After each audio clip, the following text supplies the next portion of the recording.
best podcast, the Heidelcast.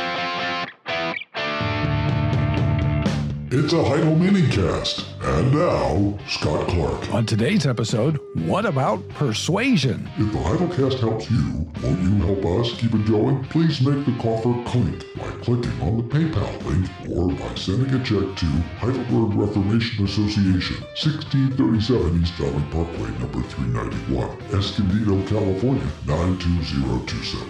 Have you checked out the Heidel app? It's on the Google Play Store and the Apple App Store. And everyone that I've talked to who's used it, lots of people have downloaded it and commented, and they've all said they really like it. I think you will too. The Heidelcast. The third and central act of active citizenship is persuasion. Remember, we're offering an alternative to Christian nationalism, theonomy, Christian reconstruction, theocracy, and Christendom. And so persuasion is right at the heart of really what I want to talk about, because Christian nationalism is really about a kind of coercion. So is theonomy, although they are looking forward to a future golden age where I guess they won't have to coerce too many people. Christian reconstructionism, theocracy, and just ideas of getting back to Christendom, all those entail certain amounts of coercion. And when you listen to the Christian nationalists, if you listen closely enough, read them, they have plans for coercing people as well. Well, the American genius, or the genius of the American system, is that for the most part, when we're doing things the way that we say that we're going to do them in the Constitution, we don't actually coerce people. Now, we're not talking about, for example, criminals. Obviously, we coerce criminals, right? We send armed people to go arrest them and coerce them and to bring them to heel and prosecute them and so forth. But we're just talking about making decisions together within the law. We don't coerce one another when we're being true to what we say. We persuade one another. And so the question we have as Christians who are seeking to participate in public life, to exercise our citizenship actively, is how do we persuade people to agree with us about temporal life? Remember, we live in these two spheres simultaneously. We have responsibilities to both spheres simultaneously. So just as we organize for the well-being of society, so also we seek through convincing evidence, clear logic, and compelling illustration to persuade our neighbors to see the temporal, secular sphere as we do. After prayer, as I say, persuasion is the most important service to which a Christian can commit himself when engaging the secular world. Again, not everybody is called to engage the secular world, but if you're worried about that, you're concerned about the culture and the secular world and so forth, and you want to be engaged and you want to do something, I'm offering you a path forward that's distinct from, and I think much more American and ultimately much more faithful to Scripture than Christian nationalism, theonomy, reconstructionism, etc. Persuading our neighbors, rather than compelling them by coercion, will require, I think, a reorientation for many American Christians who have not yet accepted the reality that Christendom, both the official and the de facto alliance of church and state, is past. After Christendom, the struggle to accept this reality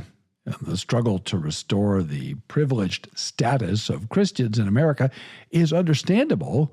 After all, the change has come quickly and rather recently. So in order to understand the task before us in persuading Americans to embrace policies and politicians that align with nature, that tend toward justice, and that tend toward guaranteeing God-given liberties, we need to understand where we are in 2024. The Heidelcast. Consider the status of Sundays in America. For most of American history, Sundays were regarded by most Christians, even Roman Catholics, as the Christian Sabbath. When the U.S. Postal Service attempted to legalize limited Sunday postal service in 1810, American clergy and laity responded furiously. Livia Gershon writes, quoting now. In 1810, Congress passed a law requiring post offices to be open to the public for at least 1 hour each Sunday. Furious church leaders sent hundreds of petitions to Congress and eventually initiated one of the nation's first efforts to rally public opinion around a cause. 2 decades later, a congressman declared that the American people had never before made a stronger expression of their views, whether considering the numbers, the wealth, or the intelligence of the petitioners. In many communities in the early 19th century, local laws restricted most forms of commerce and activity on Sundays. Theaters often closed on Saturday nights, and Sundays were devoted to collective worship. Close quote. To some degree, this remained true well into the 20th century. In the 1960s, on the American plains, on Sundays, most stores, except grocery stores, were closed. In Lincoln, Nebraska, people drove to the Adventist section of town to get what they needed on Sundays because the Adventists observed a Saturday Sabbath. When my wife and I moved to California for the first time in 1984, we were surprised to see liquor aisles in grocery stores.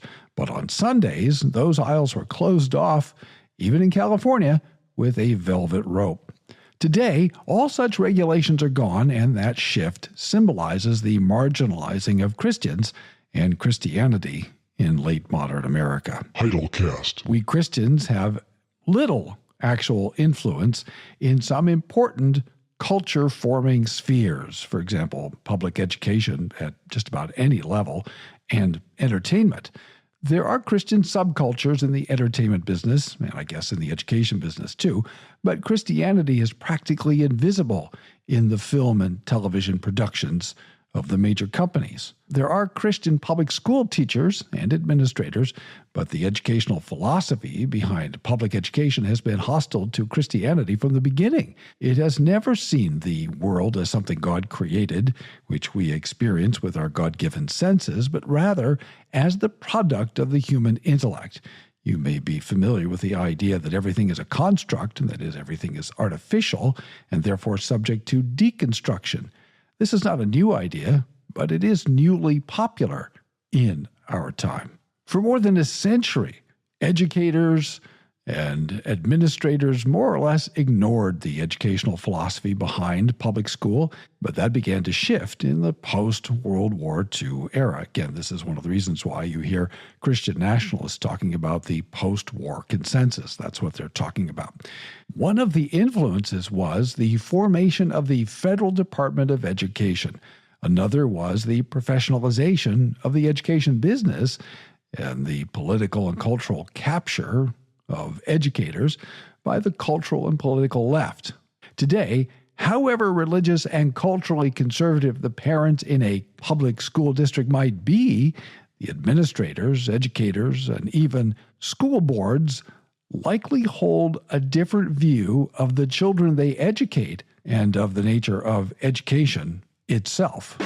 Ladies and gentlemen, Scott Clark. The Heidelcast. We could devote reams of copy to the decline of post-secondary education, undergraduate and graduate, but suffice it to say that what we're seeing in the K-12 system is even more true of the universities and colleges that produce not only our educators, but our bureaucrats, politicians, lawyers, judges, business, and nonprofit leaders.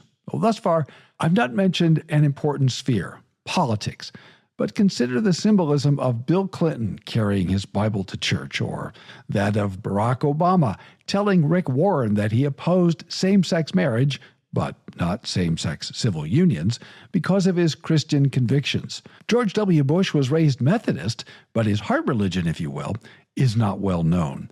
Ronald Reagan had Presbyterian, PCUSA, connections, but like the Bushes, his religion was mostly private. His wife, however, was devoted to astrology. After her husband was almost assassinated, she turned to Joan Quigley for comfort and counsel. Richard Nixon, a Quaker, famously consulted Billy Graham and even prayed with him. But Obama's theological advisors leaned strongly to the theological left, as did John F. Kennedy's, for example, Paul Tillich. Donald Trump's religious advisors, at least in the first term, for example, Paula White, seem mostly to be props more than anything else. His religion is probably more influenced by Norman Vincent Peale, who died in 1993, the author of The Power of Positive Thinking, published in 1952, than anyone else. When Clinton carried a Bible to church, it looked like something he had done before, even if his policies and behavior were at sharp variance with what Scripture actually says. When Trump held up the Bible, it looked like he was holding up an alien talisman. We can probably summarize the relationship between Orthodox Christians and the political class in America with one word: transactional. Since Roe v. Wade, the Democrats have allied themselves almost exclusively with the religious left and the Republicans with the religious right. In the post-Dobbs era, however, even those alliances seem to be unsettled. Truly, we have no lasting city here. I'm thinking of Hebrews 13, verse 14. In the USA, the greater obstacle to persuading Americans to support policies and politicians that align with nature, that is, the divinely established order of things, for example, natural marriage, which tend towards natural justice and the protection of natural, divinely given liberties, is the state of Christianity in America. In 2018, the Barna Group reported, quoting now, based on Barna's most recent data, about 4 in 10, 38% of Americans, are active churchgoers. Slightly more, 43%, are unchurched, and around 1/3, 34%, are de-churched. According to Gallup, however, in March of 2024, only 21% of Americans attend religious services weekly, and that's down from 42% in the period from 2000 to 2003. 30% of Protestants, a very inclusive category, attend services weekly. LDS members are the most likely to attend religious services weekly at 54%. Only 23% of Roman Catholics attend church weekly. Anecdotal evidence suggests that people may be over-reporting their church attendance. Consider the megachurch phenomenon. Who knows who is and is not attending the local megachurch? Church membership numbers in the mainline have been declining for decades. Church membership has been declining nationally for 25 years. According to Gallup, in 2021, church membership dropped below 50% nationally for the first time in 80 years.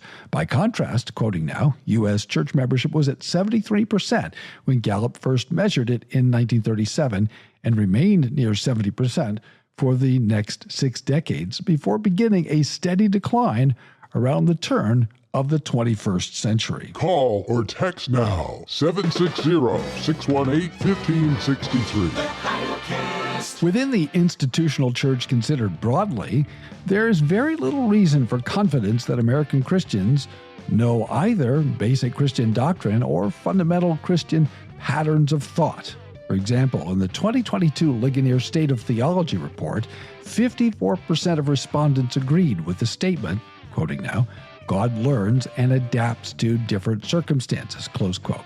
That's heresy, by the way, against the ecumenical faith. 48% of evangelicals agreed with that statement, which, as I say, is a denial of the omniscience, impassibility, and immutability of God, and heresy against the ecumenical faith. 71% of respondents and 62% of evangelicals agreed with the statement, again quoting, everyone is born innocent in the eyes of God, close quote. Well, that doctrine belongs to Pelagius, whose doctrine was condemned as heretical by the Council of Ephesus in AD 431. Orthodox Protestant, for example, Lutheran and Reformed, and Roman Catholic confessions agree on this point.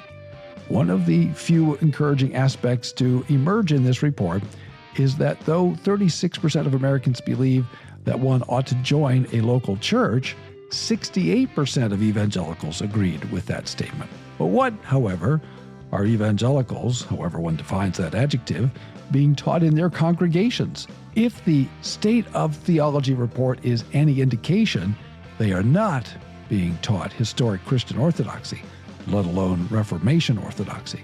If they are not being taught basic ecumenical Christianity, how can we expect them to make distinctions essential to persuading other Americans to agree with them about public policy and public life? In order to address this problem, next time we will consider 3 of those distinctions. 1, the distinction between nature and grace.